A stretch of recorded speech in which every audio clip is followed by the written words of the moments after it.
The neighbors first notice her in October of 1893, and what they see makes old Gunnar Haverson set down his coffee. Marta Solberg, the widow from Norway who lost her husband Erik, stands in her field. With surveying string and wooden stakes, she is measuring something in the frozen grass that makes no sense to any man or woman on the ridge. She isn't measuring fence line or a garden, she is walking a slow, deliberate rectangle 40 feet by 20. Marta stabs, stakes into the ground with a mallet, muttering Norwegian numbers as her breath steams in the air. Her hands are bare. She measures diagonal corners, adjusts a stake by 3 inches, and measures again. What in God's name is she building? His wife asks. While the wind cuts through Haverson's coat, Marta pulls out a small notebook and writes.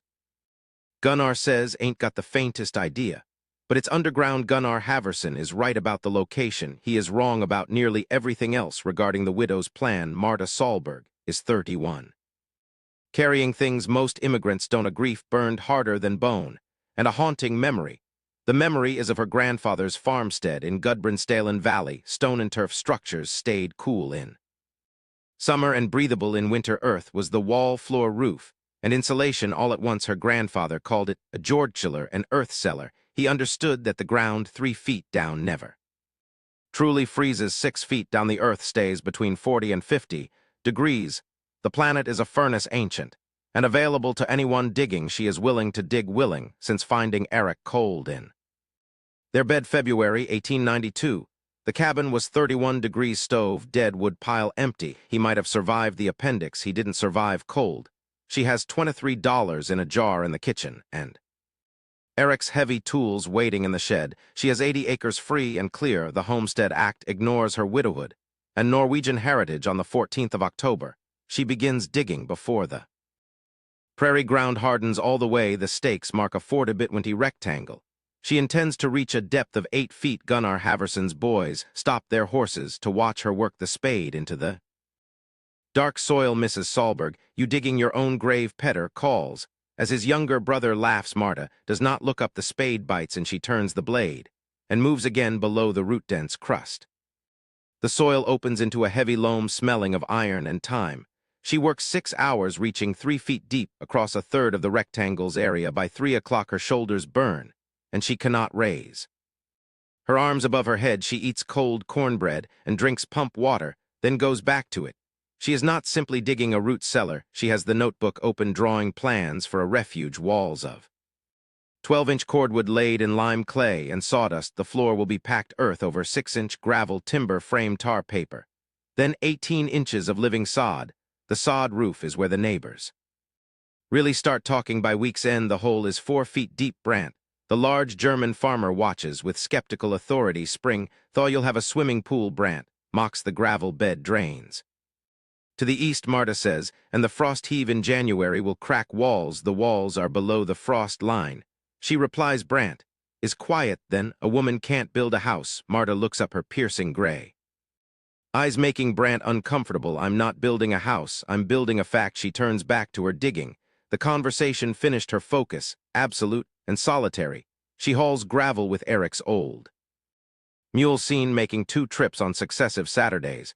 She spreads the gravel 6 inches deep, leveling it with a board. Engineering not an afterthought. A clay pipe runs through the base, angled to lead water to a dry well. Water follows gravity. You give it somewhere to go, ensuring the structure stays dry. She collects cottonwood and elm deadfall from creek bottoms where the wood is free. Working Erik's 2-man saw alone is backbreaking, cutting sections 18 inches long. She splits the larger logs with a maul and wedge, building a massive pile. The wood pile would embarrass most men. She thinks only of the required cubic feet. She needs 480 cubic feet of cordwood to fill the walls she planned. Marta measures the mortar by the bucketful, 3 parts clay, 2 parts sand, and 1 part sawdust. She tests batches on a board, tapping them with her knuckles to find the perfect mix. Too much clay, and it cracks. Too much sand, and it crumbles under her touch. The sawdust is the secret, providing a fibrous structure that resists the freeze-thaw cycle. Her grandfather once said in Norwegian that the wood remembers the tree. Early November brings a 3-day rain, turning the excavation into a muddy lake. 8 inches of standing water bury the gravel bed. The drainage pipe is missing. Marta feels a cold, clear anger at herself for the oversight. She bails water for 2 days with buckets, and a borrowed hand pump. She installs the drainage pipe, immediately vowing never to make the same mistake twice. The second setback is the mule scene goes lame in November with a thrown shoe, and a bruised frog Marta cannot. Afford a farrier, she soaks the hoof in warm, salt water morning and evening and waits. She uses the delay to mix mortar, and lay the first courses of cordwood. She can reach the wall goes up slowly butter. Both ends set the log and stagger the joints like brickwork. Establishing level is the hardest. She uses a borrowed bubble level from the church. For every course by late November the walls are 4 feet high. She works 10 hours a day in freezing temperatures. Night temperatures drop to 14 degrees. Her hands crack and bleed. Wrapped in flannel each night Gunnar and Astrid Haverson visit on a Sunday, bringing bread and a curious watchful silence. Astrid observes the tight mortar joints and drainage pipe, saying nothing for a long heavy moment. How cold you think it'll be in there? Astrid asks. Observing the depth 4 to 50 degrees. Marta says even in the worst Dakota cold. Haverson pulls his coat tighter. The earth don't make heat, Marta. It holds cold below 6 feet. The temperature of the planet does not follow the air above. Haverson chews on this, and the first hint of uncertainty shifts in his face. Brandt returns with Kessler and old Dobrinsky to judge the widow's progress. Kessler, shivering in an inadequate coat, warns of frostbite by December. This ain't Norway, Mrs. Solberg. The cold here is different. Brandt mocks. Old Dobrinsky speaks of his father's hillside punica in Krakow, Poland. Stored potatoes all winter, never froze. Dobrinsky says, remembering the hillside. Brandt stares at him, so Dobrinsky adds, but that's different. Less certainly. Marta looks up at him. Is it she? Says, her tone flat and unwavering. She sleeps 4 hours a night, spending the rest in obsessive silent planning. Her notebook fills with load-bearing numbers and precise R-value engineering calculations. She learned from her grandfather and a worn textbook borrowed from town. 12-inch walls and sod roofs should hold heat with minimal sources. She is building a place that heats itself against the prairie. Roof framing begins in December, bringing a new engineering challenge. The ridge beam weighs 200 pounds. She cannot lift it alone. She needs help, but refuses to ask the mocking neighbors. At dawn, Marta walks south to old Dobrinsky's place and knocks. Old Dobrinsky answers the door in a nightcap and boots. I need a man to lift a beam, Marta says simply. Dobrinsky looks at her, then silently pulls on his coat using a rope block and gin pole. They lift the beam. Dobrinsky inspects the walls and drainage, making a thoughtful sound. My father's punica never had this many layers, he observes. He built for potatoes. I am building for a person. Dobrinsky laughs a low and unhurried sound, then heads home. She cuts 2-foot squares of thick, deep-rooted sod for the roof. Staggered sod layers bind into a single living mat of insulation. An 18-inch layer of dry straw provides insulation beneath the living sod roof. Beneath the straw, she seals every seam of the tar paper with thick black pitch on. December 16th, she hangs the double-layered plank door on hand-forged iron hinges. Marta lights a small tin lamp inside the finished structure and closes the door. After 40 minutes, she checks the church's borrowed thermometer in the steady lamplight. 51 degrees Fahrenheit. Outside, the winter air has plunged to 7 degrees. She sits on the packed earth floor, the walls smelling of sawdust and ancient earth. The small lamp glows in the center. The tight door blocks all drafts. Sod, straw, and tar paper hold the brutal Dakota cold at arm's length. 6 feet below the planet maintains its ancient temperature, indifferent to December. 51 degrees. Inside, 7 degrees. Outside, the fact is finally built a 4 to 4 degree difference, and she hasn't even installed the small cast-iron stove. Yet she allows herself 1 minute of sitting, then begins work on the ventilation shaft. A clay pipe angled through the sod roof will serve as the exhaust for rising warm air. A second pipe enters through the north berm, running 6 feet underground to warm incoming air in Fortiblow, whether air enters the room at 35 degrees. Cold, but not killing, rising warm air draws fresh air in by convection, running without pumps or fans. She explains the system to Astrid Haverson, who visits alone in late December. Astrid has been thinking about the structure for weeks, seeing its quiet brilliance. The ground warms the air coming in. Astrid repeats slowly, her voice trailing off as she looks at the clay pipe, and the warm air leaving pulls the cold air through the ground. Astrid continues tracing the path of the exhaust. Astrid asks, why doesn't everybody do this? Marta replies flatly, Because it requires digging, her gray eyes never wavering. In early January, she fits a small cast-iron stove onto a fire-safe stone platform carefully lining the clay flue. She burns the stove for 2 hours to cure the mortar, the interior temperature reaching 68 degrees. Outside, the temperature is 11 below, a 59-degree difference created by the fire, and the earth. The stove is a luxury, but the structure, the berms, the sod, the ancient ground, is the true point. January 8. Outside is 31 below with howling winds. Inside, without a fire, it holds 4 to 7 degrees. Marta writes 47 degrees in her notebook. With a steady hand, her calculations finally proven 4 to 7 degrees. Inside 31 below, outside 78 degrees of difference. No fire, no lamp, no body heat. She takes the reading alone. She writes the date January 8, 1894 in her notebook. She does not show this to anyone on the ridge yet. January 1894, 2 feet of snow. In 18 hours, the temperature drops to 26 below, then 38 below. On the 17th, it hits 52 below zero Fahrenheit. Haverson loses 4 cattle in his proper timber frame barn at 52 below. Timber walls lack the metabolic minimum. The barn stove went cold when the flue froze. Haverson works 6 hours with a rod. Clearing the ice, he saves the remaining cattle, but 4 lie dead. Brandt loses a horse. The wind forced the gate open, and it was found frozen in the Northfield. Kessler's home drops to 14 degrees. As his stove runs low, waking him at 300 a.m. in a frost-filled room, his wife buries their 3 children under every blanket in the house, huddling together against the lethal cold, too frightened to sleep.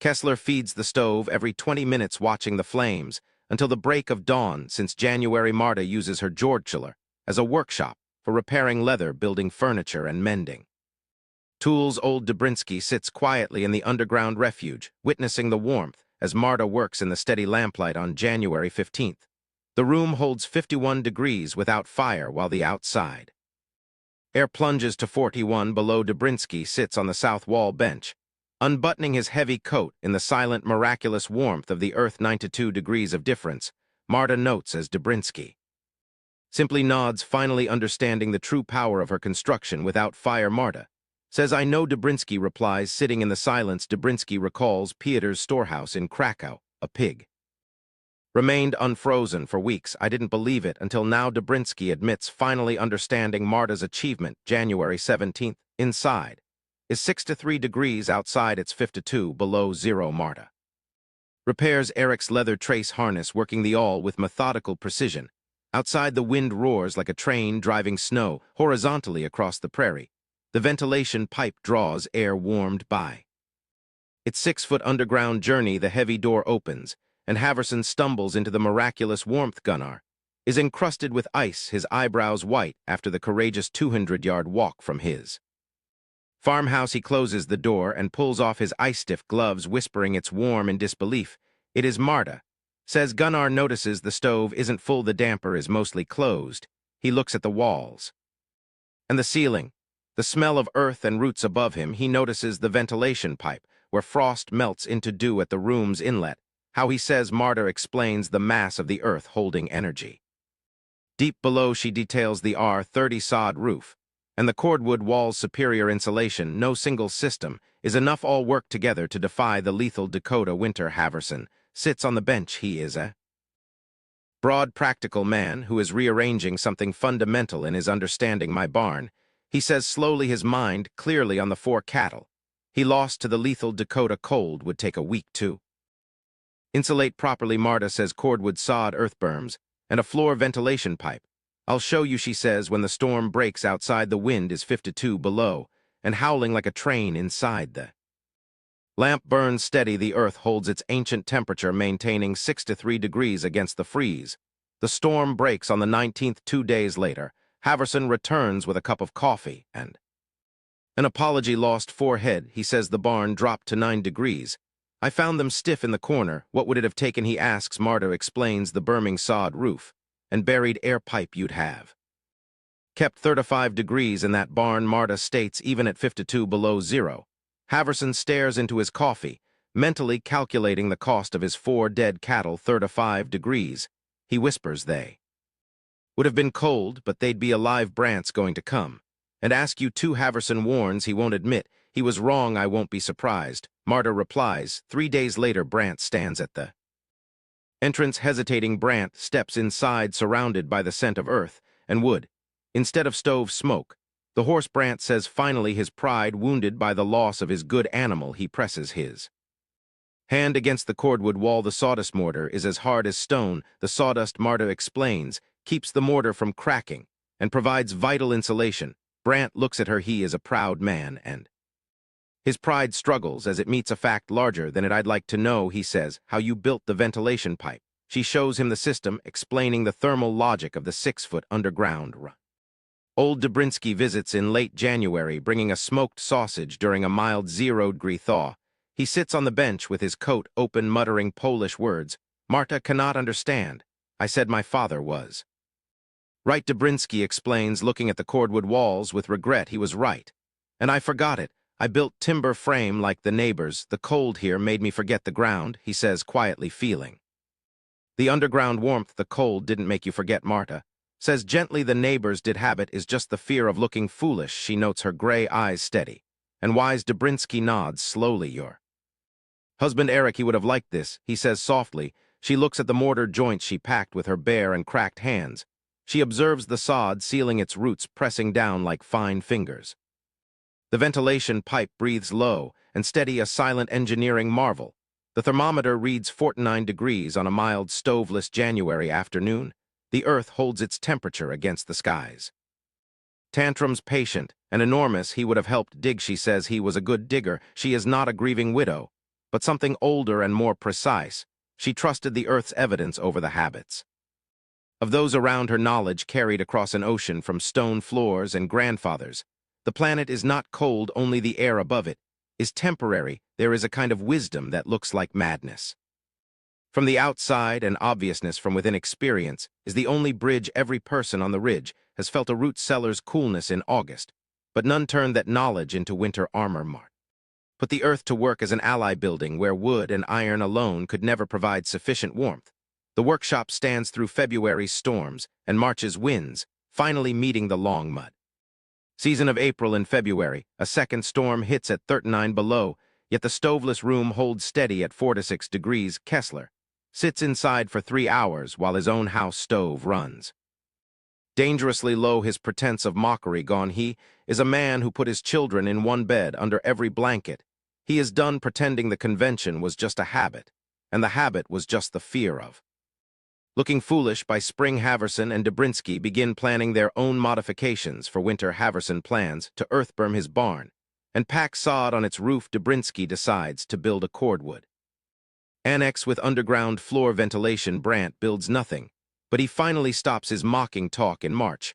Marta writes to her cousin in Norway about the Jordkjeller. The cousin writes back, their grandfather would have recognized every element. Jordkjellers have been built this way in Gudbrandsdalen.